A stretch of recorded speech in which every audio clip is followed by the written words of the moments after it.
Marcela Gómez Correa, soy antropóloga, magíster en historia y doctora en antropología y también parte de movimientos de mujeres, feministas y de víctimas.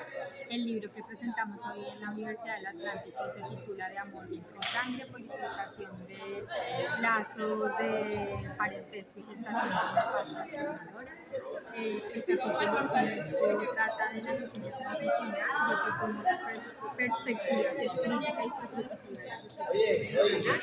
Y ahí entra un poco el diálogo con los saberes múltiples o la multiplicidad de saberes, porque el libro lo que hace también en ese capítulo es identificar cómo los familiares, los sujetos victimizados han concebido la verdad, la justicia, la memoria, el nunca más e incluso la reparación, e identificar la profundidad que tienen esas demandas, esas propuestas, y también ver cómo hay diálogos, pero también tensiones con la justicia transicional. La justicia transicional, yo considero que hay una versión, digamos, hegemónica, dominante de esa justicia transicional, que lo que busca es domesticar las propuestas y las demandas de los sujetos victimizados. Y una justicia transicional así se convierte en una justicia transicional liberal, pensando en términos de pensamiento filosófico, y no logra concretar todas esas demandas y propuestas de los sujetos victimizados. Entonces, esa parte del libro es interesante porque pone un diálogo y en tensión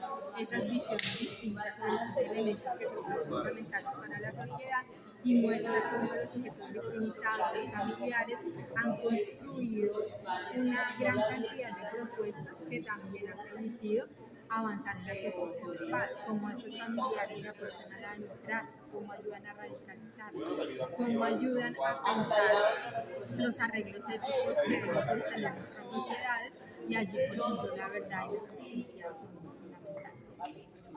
Pero Diana, en cuanto a la construcción de este proceso del cual habla desde las víctimas sobre las implicaciones sociales, sentidas y personales, específicamente sobre el cumplimiento de la facultades de paz por parte del Estado para precisamente los sujetos victimizados.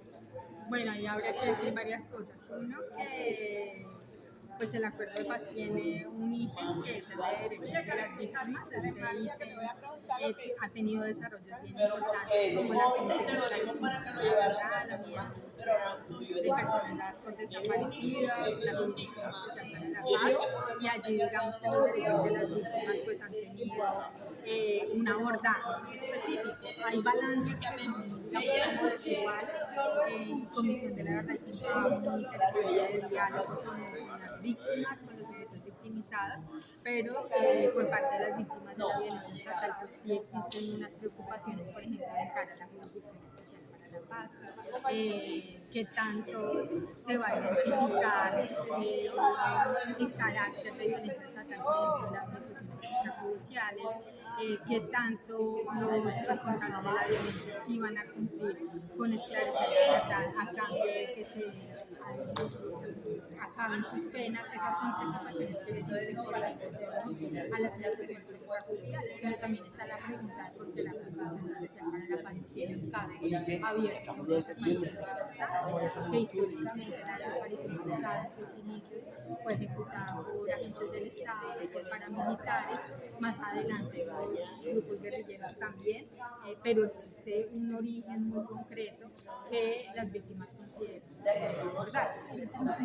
Debería ser un punto clave. Entonces existe una preocupación por los movimientos de víctimas de la violencia estatal, de que sigan los tratos asimétricos, ¿sí? Que se considere más importante las víctimas de la guerrilla, y que todo el abordaje que requiere la violencia estatal no se dé de cara a la Jurisdicción Especial para la Paz. Y frente a la unidad de búsqueda, pues se reconoce que ha habido avance en su misión humanitaria de encontrar a las personas desaparecidas, y bueno, creo que el movimiento de víctimas de crimen organizado siempre le apostó a la paz y sigue frente a la expectativa de cómo vamos a avanzar con la implementación de todo el acuerdo del número 5, y bueno, aquí subrayar que este gobierno ha sido los que más ha invertido recursos para la implementación del acuerdo de paz. Hay unos puntos que están rezagados, pero este gobierno ha buscado impulsarlos, como por ejemplo la reforma rural integral. Entonces, como país, seguimos viviendo el reto de seguir con la implementación del acuerdo de paz, y y seguir con una implementación desde una visión muy transformadora. De acuerdo a todo lo que nos ha expresado Adriana, entonces podemos seguir hablando de lo referente a una paz transformadora. La paz transformadora se va haciendo y ese es un concepto que yo propongo en el texto de paz transformadora porque es una paz que busca eliminar las causas estructurales que generan el transformado, que van más allá de las desigualdades socioeconómicas y de la exclusión política de los sectores alternativos. Las causas estructurales también incluyen el racismo, el patriarcado, la heteronormatividad, una historia colonial.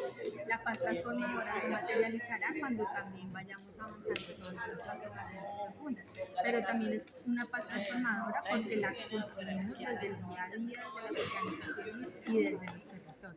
Entonces esa sigue siendo la tarea por hacer, reconocido igual en las comunidades, en los territorios, en lo local en Colombia, organizaciones de mujeres, indígenas, campesinas, alternativas, le han apostado a la construcción de paz y ahí ya existe esa paz andando que debemos seguir construyendo. Muchísimas gracias, doctora Diana Gómez, por terminar con nosotros en Radio Nueva desde Bogotá. Gracias a ustedes. Gracias, Perfecto. súper. ¿Cómo Muchísimas podemos gracias. conseguir el libro? ¿Dónde está? No, pues